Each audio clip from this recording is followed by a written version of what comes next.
Hey guys, I am here with Jocelyn Moffett, a very, very, very busy woman who may or may not be host of 400 or 500 different podcasting shows, two of which we're going to talk about today. Jocelyn, it's lovely to see you. How are you doing today? Lovely to see you as well. How are you doing today? I'm fantastic. Excellent, excellent, excellent. So I will dive right in. As I said before, you host half of the podcasts within Canada right now. Two of them that we're going to talk about real quick just are The Gamers Inn and The Angry Chicken. How did you manage to get into this whole podcasting thing? Because not everybody wakes up in the morning and says, I really need to tell the world how I feel about a great number of things. So how did that manage to come to be? I wake up every morning with that. Maybe that's step one of being a podcaster, is you need to be able to you need to want to tell everyone everything. So how did that actually come to pass? What made you want to get into that whole line of business? I actually didn't start off wanting to podcast. I started off listening to a whole bunch of podcasts, especially from the Frog Pants Network specifically, who do The Instance, at the time, Current Geek. Okay. And so I started off by listening to those, and I got really involved and started listening live and helping out with sometimes show notes, sometimes like finding deals on video games for them online and things like that. So they kind of got to know me, and then there was one of the hosts of the Ladies of Leet podcast took some time off to have a baby. And when she did that, they were looking for someone to fill in, and so they picked someone from the community, and it just happened to be me, and that kind of kick-started everything. Strikingly similar to how I got my first job after university. I'm not even joking.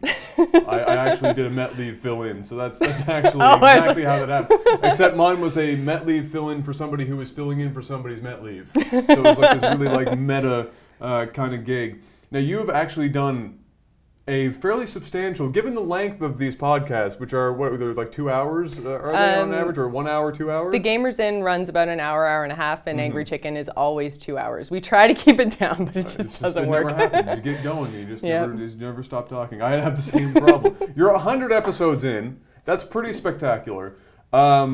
And this is coming from somebody who has done a lot of the same stuff over and over again for a couple of years now. How do you, because I know how I do it in the morning, and it's not pretty, but how do you manage to keep, the enthusiasm and want to continue to do that and find the will and the way to keep that up? Because that's a pretty daunting task to keep doing that every week.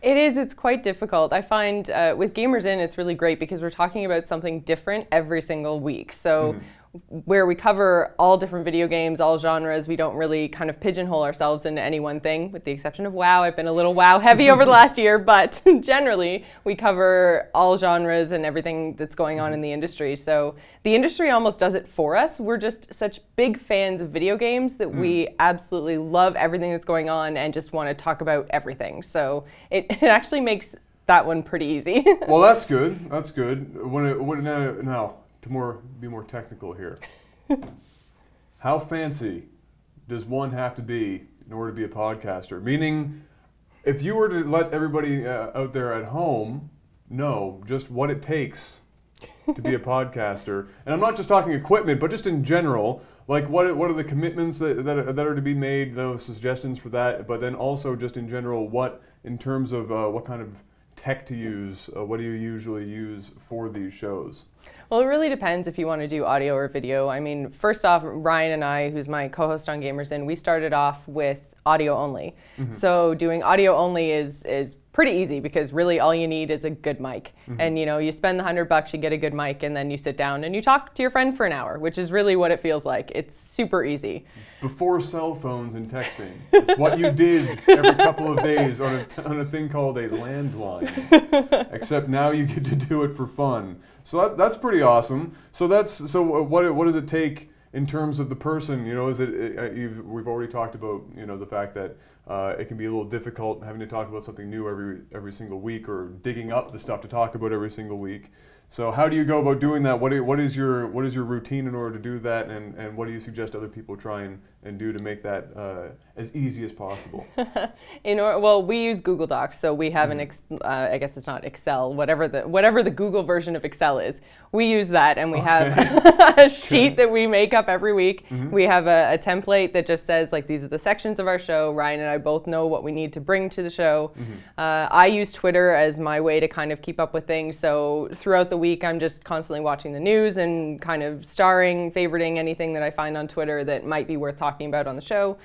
Plus, we play the games. So that actually takes a lot more time than you think. It's very difficult to talk about something, especially a game, when you've never actually played it before. Yeah, so we actually spend a lot of time playing the games and reading articles and everything else, and then we just kind of take the couple hours before the show on Friday nights and throw it all into the dock, and then we go. Just hope for the best. Yep. Sounds a lot like what I do, actually. Sounds like what I'm doing right now. Just kind of throw all hope into the wind and see what comes back.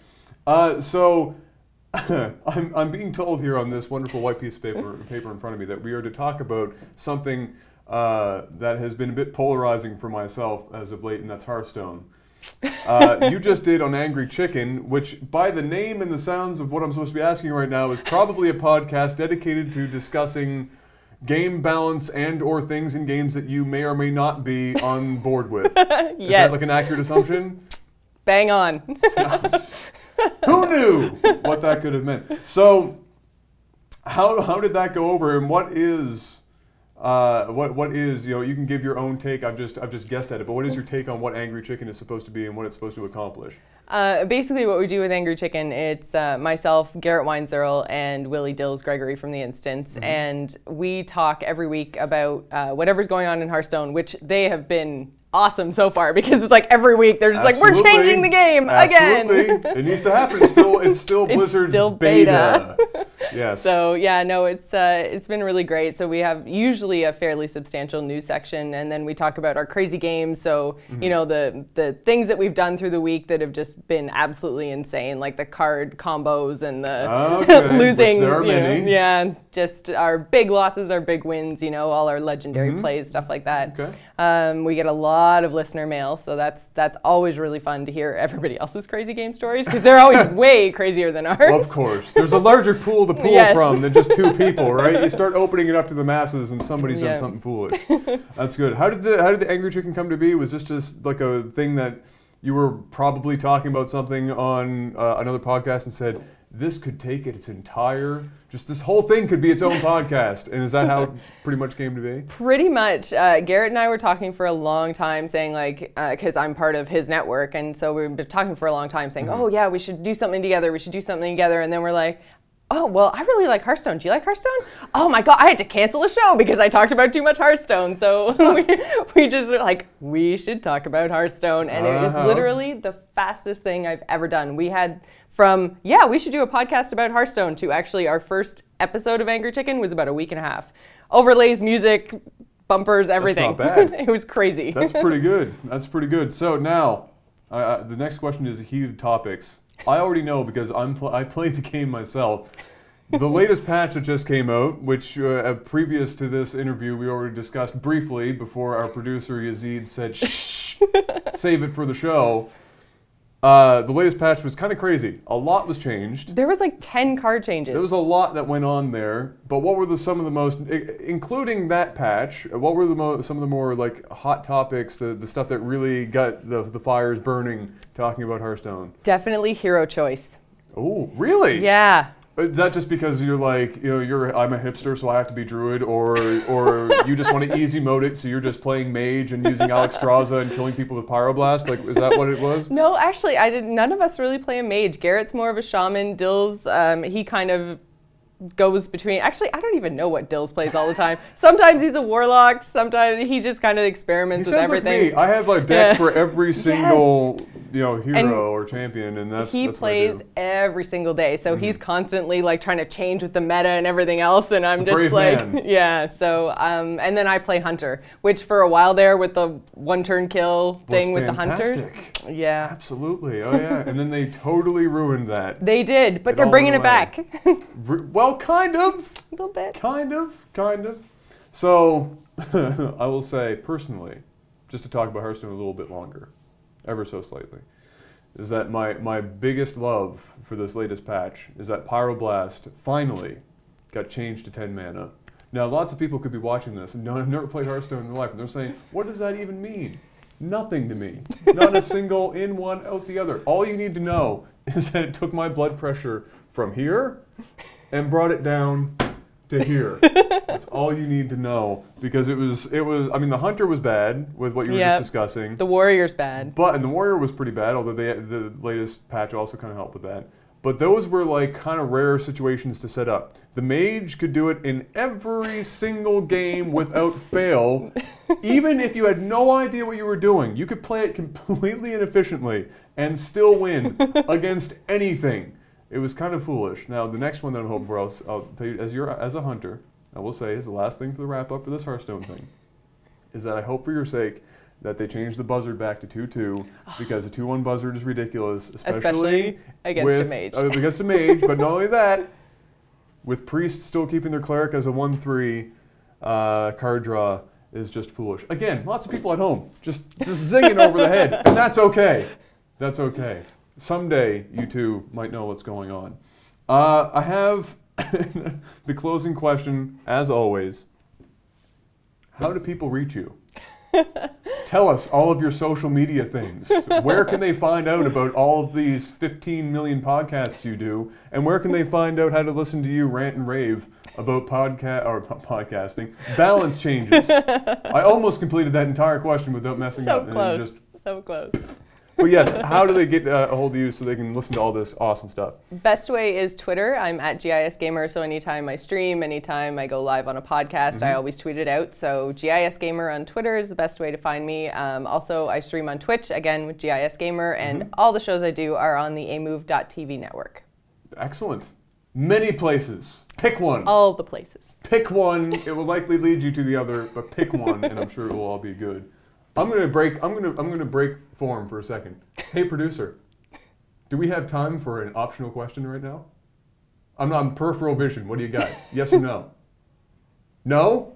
Okay. Every now and then, I just like to make him feel uncomfortable while we do this, and then he edits this anyway. So maybe he'll cut this out. Doesn't matter. But I'm gonna mess him up by doing this. I'm gonna wrap it up by saying thanks, Jocelyn, for stopping by today at the Game Code. It's been an absolute pleasure to have you here. It's been absolutely great. Awesome stuff. I hope to one day, too, be able to ramble ad nauseum, almost like I'm doing right now, but for longer periods of time. And I'll be sure to tune in and watch that awesome stuff. You guys should do it, too. But that's going to be it for now. Thanks again. Thank you. All right, that's going to be it from us here at the Game Code. A big thanks goes out to Jocelyn for joining us in studio to talk to us a little bit about podcasting. And about that gaming gear segment, please let us know on our Facebook page or send us a message on Twitter in regards to how you felt about the segment, and maybe even tell us what you might like to see next. Until next time, I'm your host, Adam Morehouse. We'll see you guys soon. And no, I want to make that smoother. It's a game gear as well. Yeah,